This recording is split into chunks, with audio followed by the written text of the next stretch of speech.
Hey everybody, Wes here. There has been even more Halo Campaign Evolved news since my last video, including a full breakdown of the game's achievements and its 42 skulls, closer looks at all of the pre-order bonuses, a new ODST character who will be featured in the Johnson prequel missions, and even a Q&A post that has sparked outrage within the community due to there being no plans for theater mode, no collector edition restocks, and no personal cosmetics and cutscenes, among other things. So without further ado, let's just dive right in. First and foremost, let's talk about those two Halo Waypoint articles that broke down the game's roster of achievements and its 42 skulls. Now, if my ability to count is up to par, I saw a total of 58 achievements listed, all of which gifting players with varying amounts of gamerscore, depending on the difficulty of the challenges associated with them, as you would expect.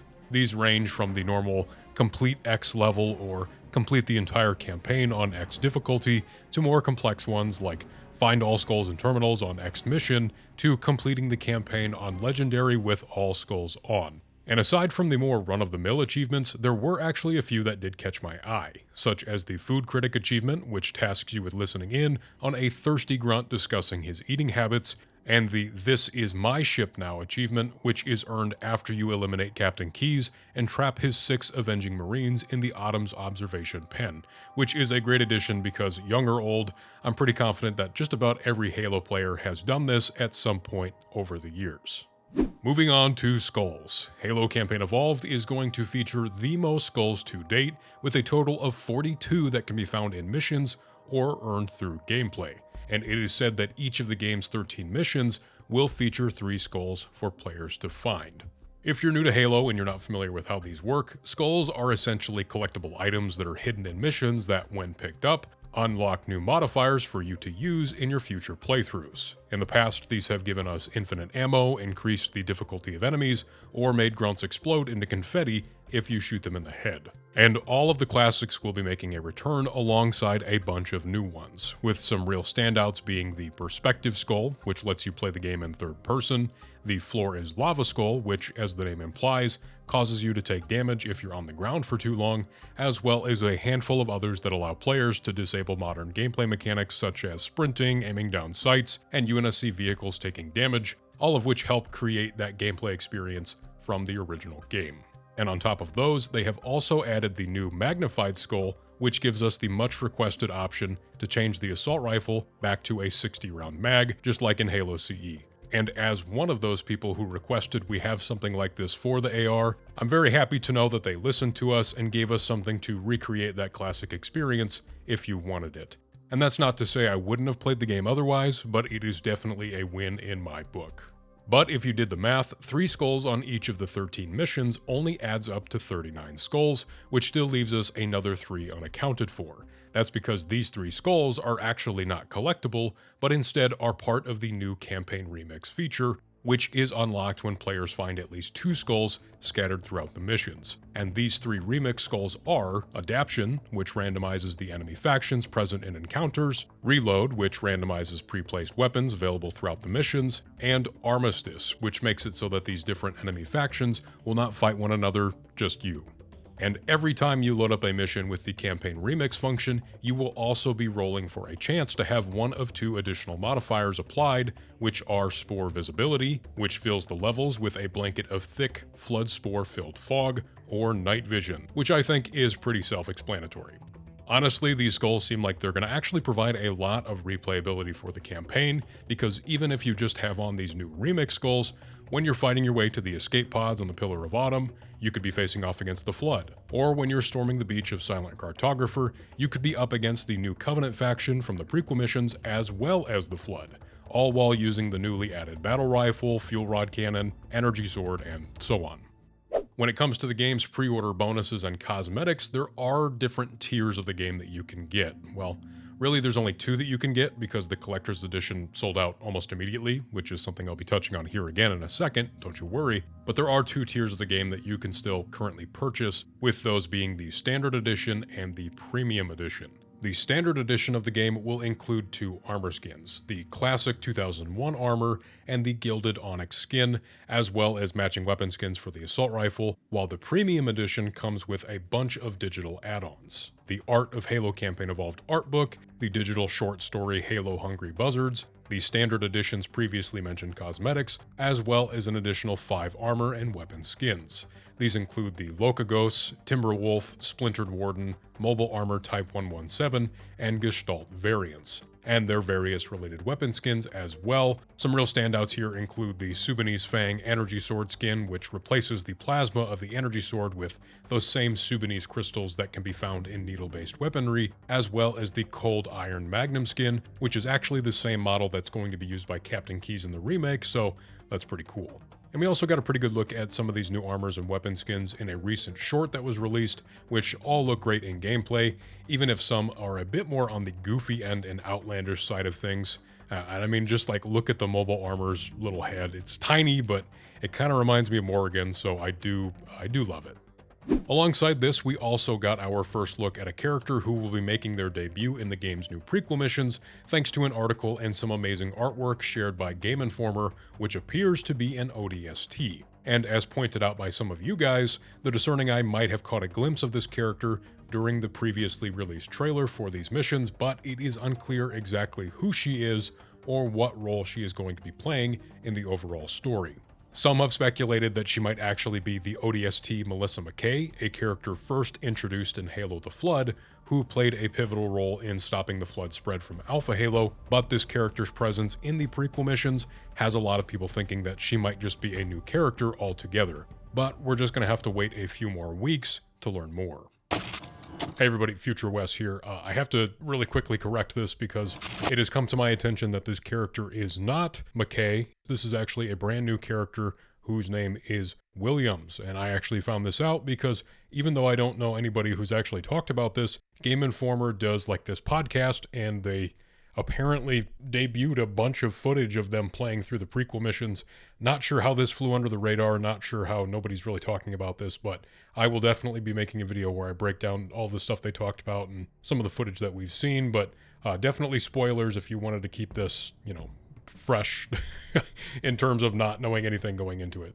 But yeah, so this character's name is Williams. It is definitely not McKay, which is kind of a bummer, but either way, I'm looking forward to learning more about this character. And, okay, back to the video.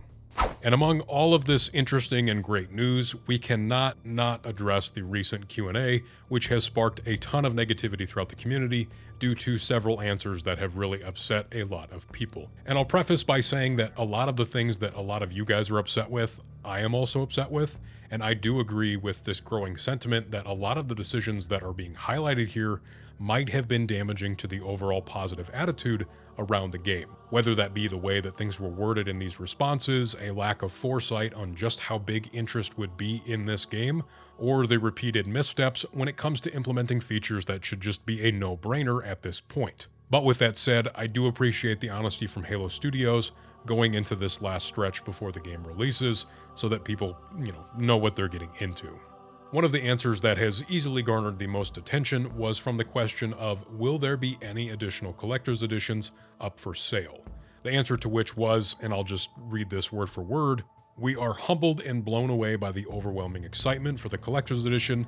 This was always intended to be a limited edition offering, but safe to say demand has far exceeded what was projected and produced. The collector's edition is officially sold out, and there are no plans for a restock." Now, as somebody who was not able to secure one of these, it was pretty disappointing to hear, so missing out definitely stings. But what really confuses me is the decision not to do a restock. The Gears of War E-Day Collector's Edition allegedly received a restock after launch, despite being revealed at the exact same time as Halo Campaign Evolves, with it even being listed at a higher price. So it's a little surprising that Halo, arguably Xbox's flagship franchise, wasn't expected to sell through this quickly.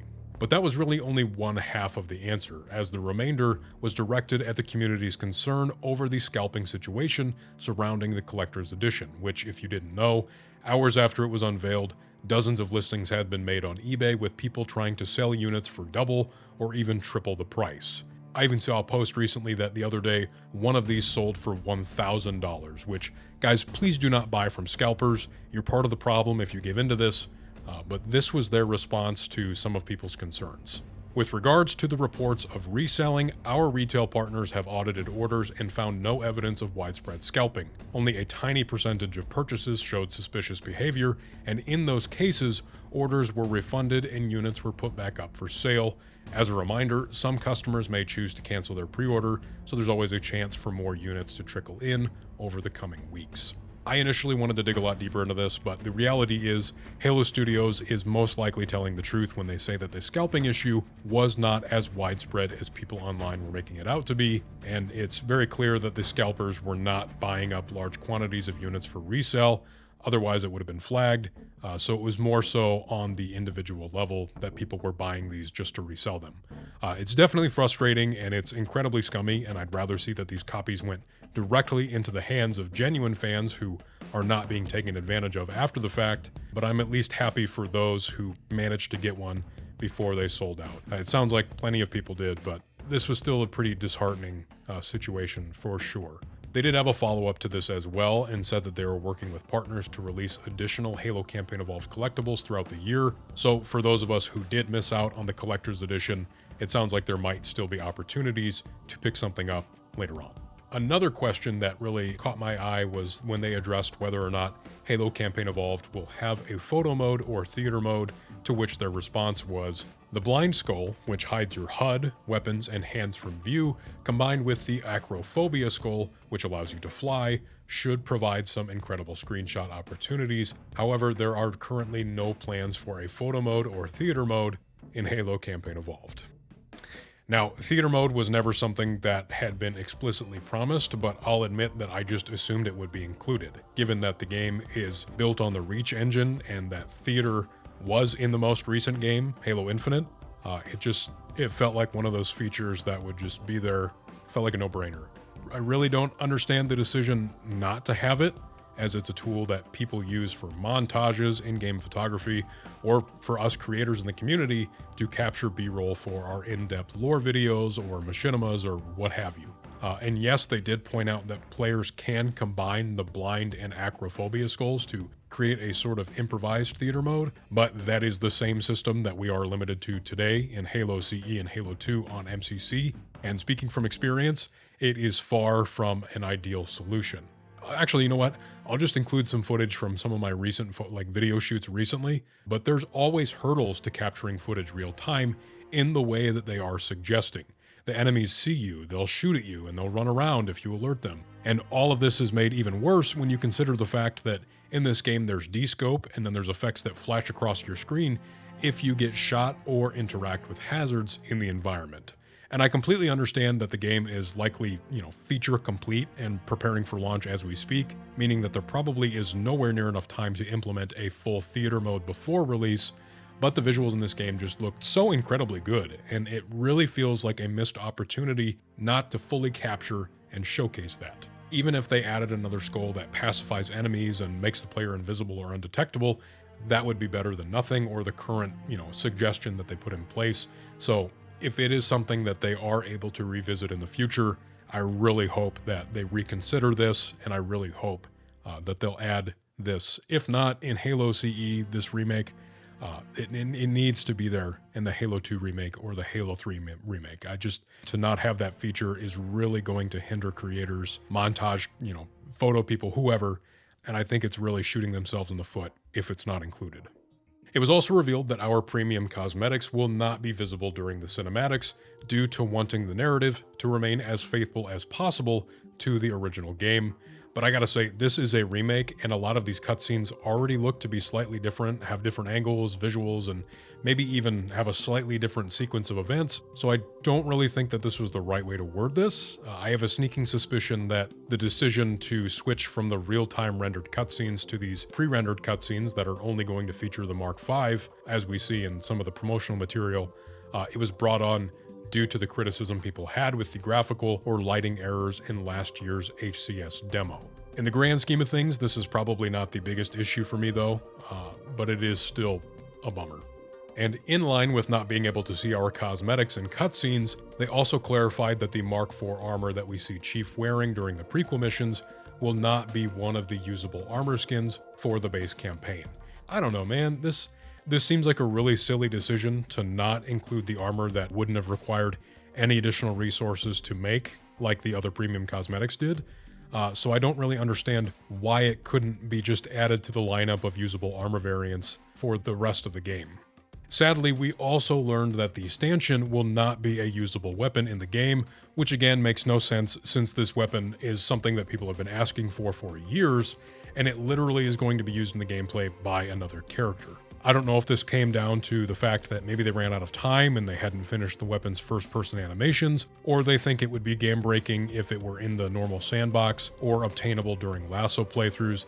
I don't know, but I think this is just yet another confusing choice. And also, too, it felt like such a huge part of the marketing for the Operation Meteorite trailer. Granted, we didn't actually see, Chief using it himself, but I really feel like with this being the weapon's first official debut, it is a mistake not to actually let us use it ourselves. There was also a question on whether or not the game would be getting any additional DLC or even a firefight mode post-launch, to which the answer was there are no plans to expand the game into a live service with continued content or feature additions. So that statement kind of squashes any possibility on my previous asks about there being, the incorporation of theater or some sort of skull that helps make the footage capturing process easier on us. But we did already know from previous statements that this was going to be a standalone campaign with no multiplayer or future plans for further development. So wishful thinking aside, I'm not exactly sure why people were thinking that we would be getting anything more out of it other than the campaign. Although I will agree, the idea of Firefight with all of these new skulls, the Flood, and the new Covenant faction might have actually made for a fun experience, so maybe adding this mode should be something Halo Studios should consider going into some of these other remakes. And I'll say too, guys, despite my decision to highlight some of the more controversial ones, there were plenty of other answers in this Q&A that provided some genuinely helpful information for people who wanted to know more about some of the game's new features. Whether it be about the skulls, co-op balancing, whether or not you need to finish the base campaign in order to play the new prequel missions, which you don't, by the way, you can just jump right into them. So if you wanted to read more about the questions I covered today as well as the ones I didn't, you can find a link to the Q&A down in this video's description. But that is all I really wanted to touch on today, guys. There's clearly been a ton of news and developments, and I hope you at least learned something new and are still looking forward to Halo Campaign Evolved's release, despite some of the shortcomings like we talked about today. As we close out, you guys know the drill. If you enjoyed today's video, please drop me a like or subscribe if you're new. And since I spent so much of today telling you guys how I felt, I'd love to know what your guys' thoughts are about these topics. But like I said, I've already talked a lot. I'm tired. So I will see you in the next video.